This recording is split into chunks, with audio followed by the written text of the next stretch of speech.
100 days are over. Ni kitu gani ambacho umefanyiwa na serikali ya Kenya Kwanza?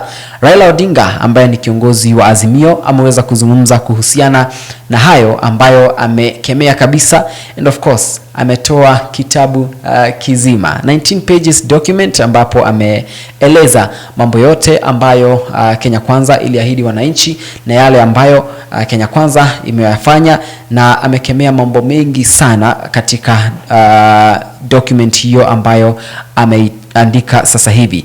Napoendelea kukusomea hiyo document, of course nita highlight some few, na omba uniambie kwenye sehemu ya comments ni kitu gani ambacho serikali ya Kenya Kwanza imekufanyia wewe kama mwananchi, wewe kama hustler.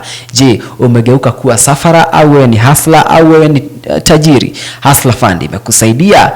Raila ameshare kupitia mtandao wake wa Facebook na kusema the first 100 days of the Kenya Kwanza regime have been marked by the pronouncement, actions and policy failures that evidence a troubling trend line across the spectrum. Na basi akashare the report ambayo of course unayoiona kwenye screen yako, ambapo amesema taking 100 steps backwards must from hustlers to sufferers. Basi wewe ni hustler au ni safara?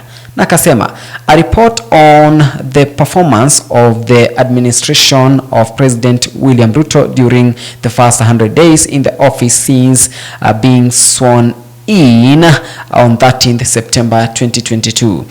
A report of the Azimio Center, December 2022. Executive summary, background chapters: agriculture and food security, governance, foreign policy, economy, healthcare, education, constitutionalism and rule of law, establishing and functional and coherent administration.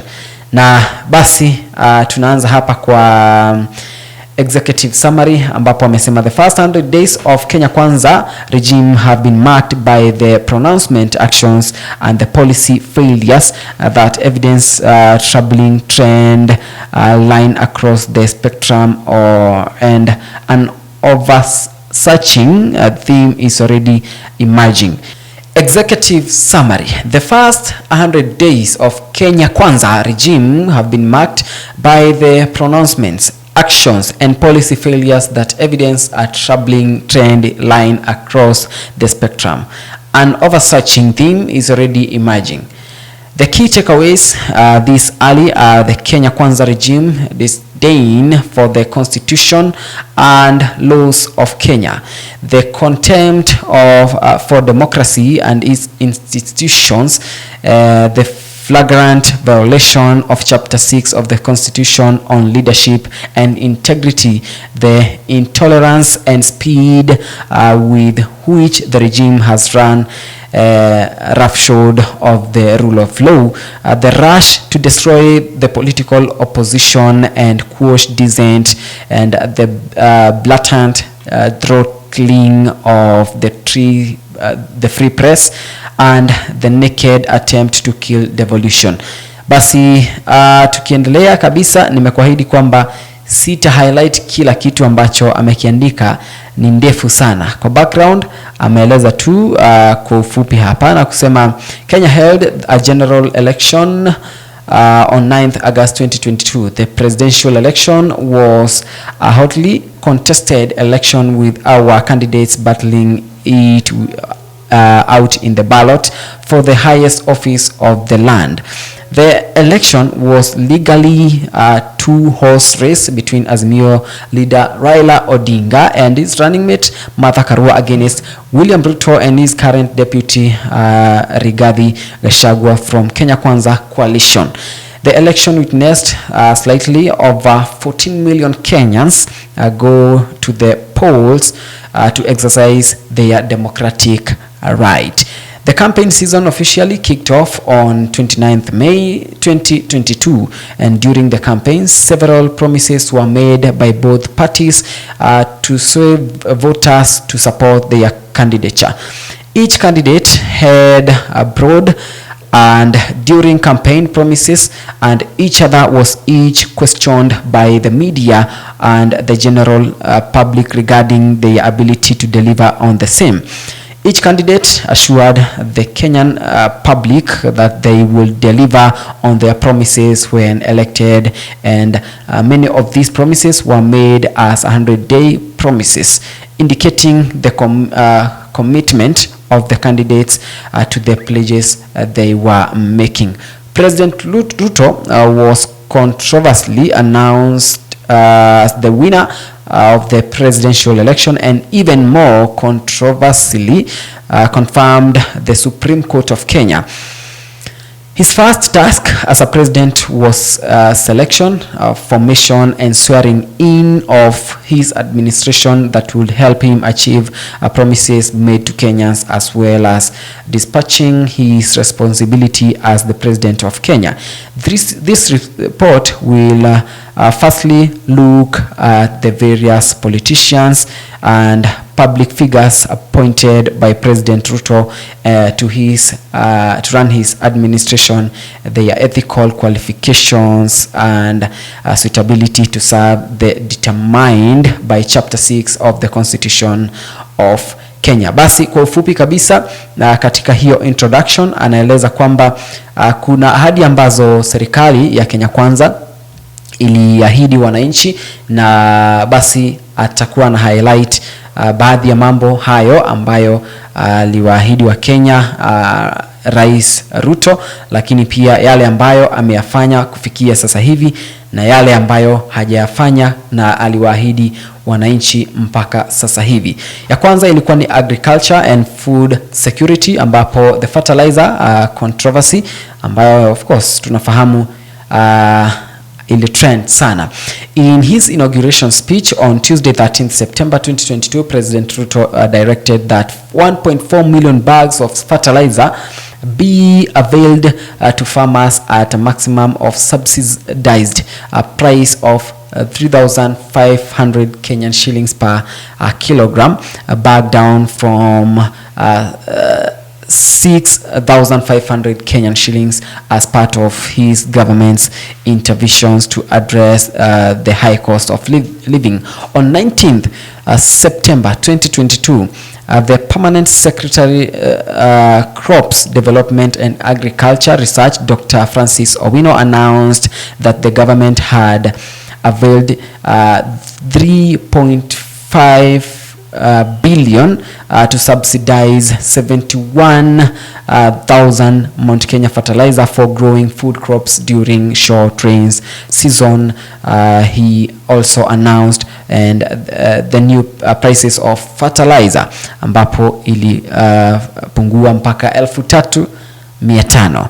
On the 20th September 2022, it was announced that the fertilizer had arrived in the country, and on 22nd September 2022, Deputy President Rigathi Gachagua flagged off the consignment of subsidized fertilizer to various parts of the country.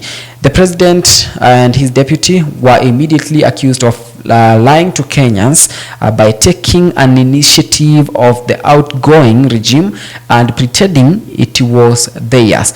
In April 2022, the Uhuru Kenyatta administration had unveiled 5.7 billion Kenyan shillings fertilizer subsidy fund to subsidize prices for 2.28 million 50 kg bags of fertilizer for farmers growing foods crops, and of course farmers were to pay 2,800 for 50 kg bag.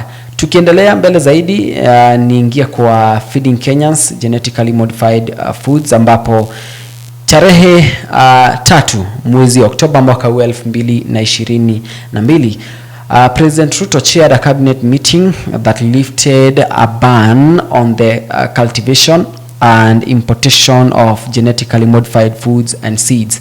The lifting of the ban removed prohibition that had been put in place since 8th November 2012 by Mwai Kibaki administration.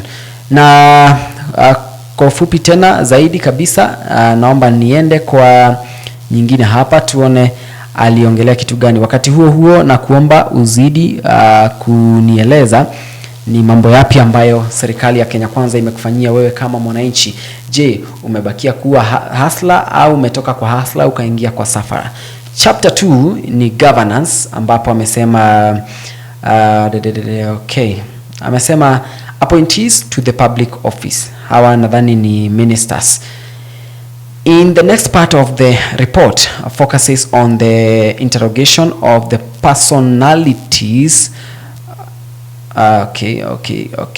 personalities President has appointed since the assumption of office on 13th September 2022.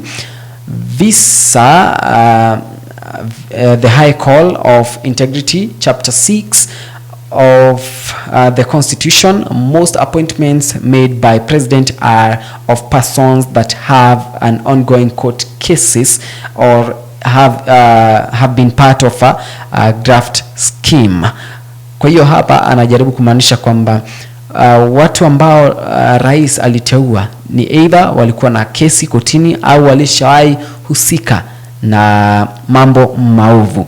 The first appointments will be looked at are 7 members of the Council of Economic Advisors appointed by President Ruto on 15th October 2022 and wanahusika pia na scandal, graft cases and marring their integrity. The report will then look at several appointments made to head strategic parastatal institutions and lastly the appointment made to the cabinet.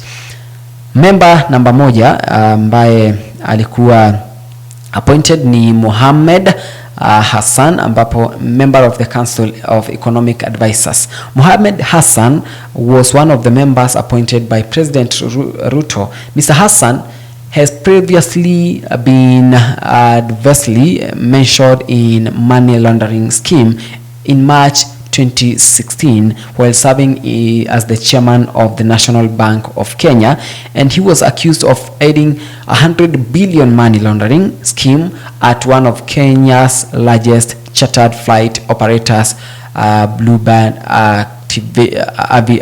Aviation.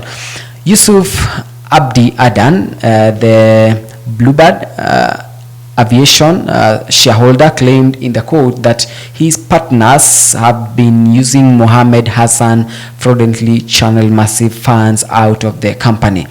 Alright, hapo ni kwa ufupi kabisa, na kuna Mercury scandal ambapo inahusika na Mohamed Hassan.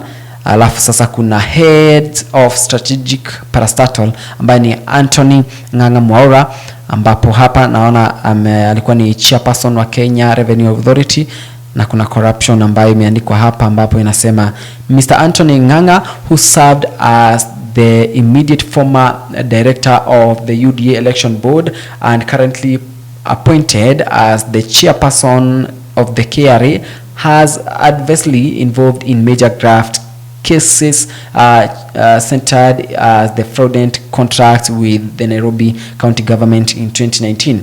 The Assets and Recovery Agency ARA in 2019 got order freezing his assets in terms of millions money they alleged he had acquired through the corrupt deal tenders with the county government of Nairobi. ARA obtained order stopping Mwaura, his wife Rose Njeri, to the 2 companies, Ahadi Enterprises Limited and Tode Civil Engineering Limited, from disposing using transferring 9 vehicles pending determination of the dispute. The agency also obtained orders freezing his 2 accounts with 9.5 million over claims that businessman had benefited from illegal tenders from Nairobi. Those are some. Tuingie kwa mwingine ambaye ni ANC leader Musalia Mudavadi, ambaye ni prime cabinet secretary, ambapo hapa wamesema the president appoints all cabinet members who are inclusive of the attorney general and the deputy president, and a minimum of 14 and maximum of 22 cabinet secretaries. There is no such position as the prime cabinet secretary. Of course unafahamu ofisi ya Mheshimiwa Mudavadi ilizua gumzo sana ikisemekana kwamba haiko kwa katiba. This is a clear act of violation of the constitution by the president. The president cannot alter the structure of the cabinet and create positions in the cabinet that are not provided in the constitution. Musalia Mudavadi is an accessory to this transgression by accepting an appointment to non-existing position, submitting to a vetting for the same, and financially taking oath and assuming office. Alright, scandal ambayo imeandikwa hapa ambayo Musalia Mudavadi aliwahi patikana nayo was adversely named in the gold bag scandal that saw the Kenyan government losing close to 5.8 billion to dubious export compensation claims for gold, and also a commodity which was mined in negligible quantity in the country. Through Musalia Mudavadi's name was subsequently cleared by the 2005 report of the Judicial Commission of Inquiry into the Golden Bag affair. Many accounts of the scandal continue to cast doubt about his role in the execution of the scandal. Hiyo ni nyingine, na tunaruka kwa nyingine ambayo ni ya Simon Kiprono ambaye ni CS wa Cooperatives and CMS, ambapo wamesema personal interest corruption investigation.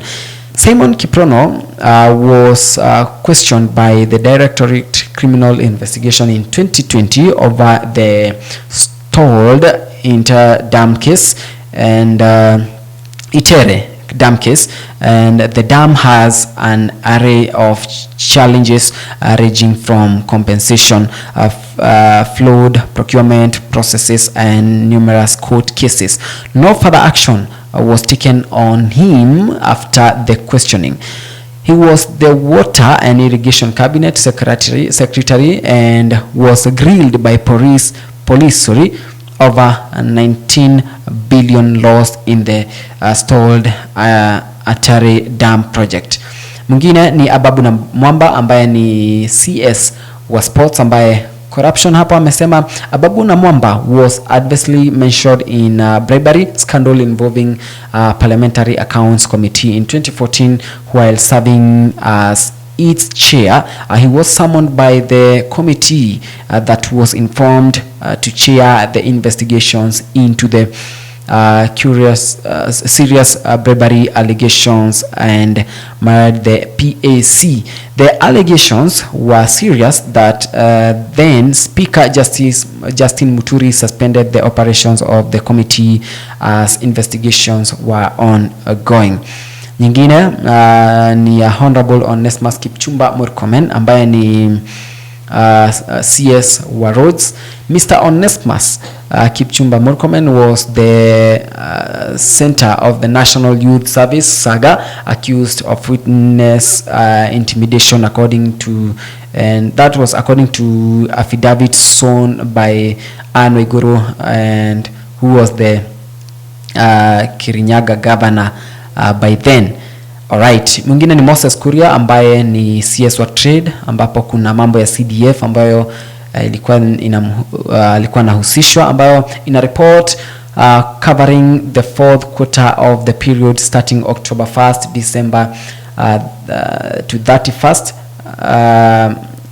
2021. The Ethics and Inter-Corruption Commission ESCC said the recommendations followed investigations into allegations of the embezzlement of the public funds against officials of the Gatundu South CDF. Now let's jump into hate speech ambayo naona Moses Kuria amehusishwa nayo hapa. Moses Kuria has been known to be notorious with making derogatory remarks against other tribes.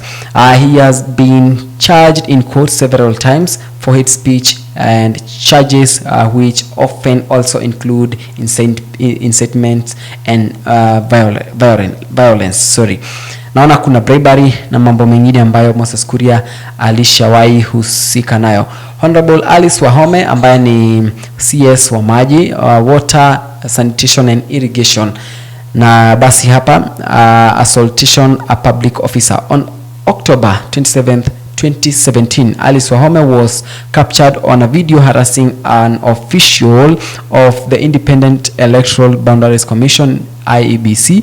She had insisted on reviewing the election results before they were announced, and upon refusal by the official to comply with her demand, she proceeded to harass and assault him. IEBC released a public statement condemning the act and proceeded to file a complaint with the Directorate of Criminal Investigation, and also the DCI later summoned the MP to record a statement, but since then no further actions has been taken against her. Kuna pia obstructions of justice na mengine mengi. Honorable Justin Baden Muturi ambaye alikuwa ni speaker wa bunge ambaye sasa hivi ni Attorney General ameshahusika na bribery, ambapo hapa imeandikwa ni it is a matter of public notoriety that Justin Muturi was involved in a bribery case while serving as a principal magistrate in Nairobi in 1995. He was accused of soliciting 1 million Kenyan shillings bribe in order to sort out criminal case that was before him. Muturi was acquitted in late 1997. The prosecutor senior Superintendent Jonathan Mwalili appealed against the ruling, but the matter did not proceed any further. However, the Judicial Service Commission did not reinstate him. Basi kuna Dr. Alfred Mutua ambaye ni CS wa Foreign and Diaspora Affairs ambaye naona amehusishwa na corruption. Kuna Honorable Aden Duale ambaye amehusika na ambaye ni CS wa Defense ambaye amehusika na obstruction of justice. Na basi katika kingine hapa ni ambapo amezungumza kuhusiana na Roslyn Kadhure ambaye ni State Department for Diaspora Affairs, ambapo hapa kuna ameandika PhD, Masters, Bachelors, Diploma, okay. Wameandika hayo yote. Na basi ndio hivyo, na kuna namba 3 hapa naona wameandika the gender balance. In his manifesto, which he launched on 30th June 2022, President Ruto promised that he would give 50% of cabinet positions to women. He also promised to implement the 2/3 gender rule in all elective and appointive positions in the public sector within 12 months after the election. When he made appointments of the cabinet, he totally ignored the promise he had made to the country. Women comprised 31% of the appointments, 19% short to the promised ratio. Among permanent secretaries, the percentage of women was 23% and 7% short of the constitution threshold. He has to date not explain his failure to keep his promise or comply with the constitutional imperative. Basi kuna another one here about engaging with our foreign creditors, ambapo wameandika we were yet to see clear direction on the issue of debts, which is a major diplomatic trade issue. We had expected the regime to immediately embark on scrutinizing our commercial agreement and embark on debt recognition and seeking debt relief, debt swaps, and or conversion, so that we do not continue spending all our revenue on debts. China is Kenya's biggest foreign creditor, second to the World Bank.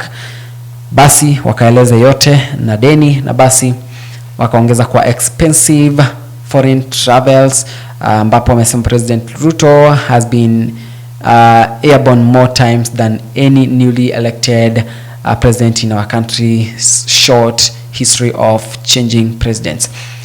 Hapa wanazungumza kuhusiana na safari ambazo Rais Ruto amekuwa kisafiri, na tangu alipochaguliwa na kuapishwa amesafiri nchi ngapi? Kuna UK, kuna US, kuna Uganda, kuna Tanzania, kuna South Sudan, kuna South Korea, kuna Egypt, Ethiopia, DRC. Kuna nchi 9 ambazo tayari Rais Ruto amesha safiri, and also amesafiri South Africa, right? Yeah, ambapo ni 10. The United Kingdom and the US, he mostly repeated what President Uhuru Kenyatta had initiated without any additional benefits. Basi kingine ambacho wamekiongeza hapa ni kuhusiana na Ruto administration is trying to address the problem by taxing Kenyans more. More tax revenue will not solve our debt to defeat crisis. In fact, it will make it worse, because no matter how robustly our tax revenue grows, and no matter how we tax our citizens, we will always find a way to spend everything we collect plus more. Nyingine ni kuhusiana na Hustler Fund ambayo ilikuwa inatambulishwa siku za hivi karibuni. The Ruto administration has rolled out its much to anticipated and flagship program, the Hustler Fund. The first product, the personal finance product, was launched on 30th November 2022, and it is a borrow and serve product. Kwa hiyo unakopa alafu baadaye unalipa, ni kama loan. The product is poorly designed and is likely to lead to massive wastage of public resources. The 15 million hustlers that applied for the loan at Jamhuri Day were not were on averaging receiving shillings 573. I myself nilipata 500 na nashukuru. This amount is too little to make any meaningful impact as far as empowering the youth is concerned. Indeed, the entire exercise was derided by the youth, saying they applied the money to put up barbershop, but instead were given money to have a haircut. Alright. Nyingine ambayo ameandika ni kuhusiana na administration is sabotaging Kenya, the Kenya shilling. The foreign executive the foreign exchange market has completely broken down. The interbank market shut down, and no foreign exchange trade between banks is taking place. There is a shortage of dollars everywhere, and the bank customers are enabled to source dollars in order to trade. There has been a little or no effort to the new administration to resolve this problem. Another thing ambayo imeandikwa hapa ni kuhusiana na payment of pending bills, ambapo the Ruto administration promised to settle all pending bills as soon as it assumes office. The pending bills are over 500 billion, and the administration promised to securitize the pending bills to sell these securities in the capital markets and use the proceeds to settle the pending bills. Also, nyingine hapa ambayo wameongeza ni kuhusiana na the removal of subsidies on fees. Nyingine ni ambayo inahusiana na Ruto has killed and buried chapter 6.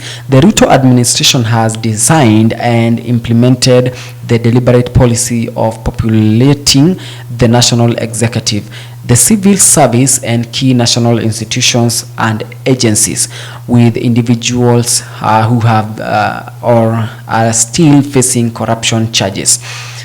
Having the case in court or a scandal at least appears to be a critical qualification for appointment to the office by President Ruto. President Ruto is clearly seeking out people with very low ethical standards and who have cut their teeth on eating public money. Of course kulingana na hiki ambacho anachokizungumza ni kuhusiana kwa mfano na kesi ya Aisha Juma ambayo ilitupiliwa mbali. Kulikuwa na kesi ya Deputy President Rigathi Gachagua ambayo ilitupiliwa mbali.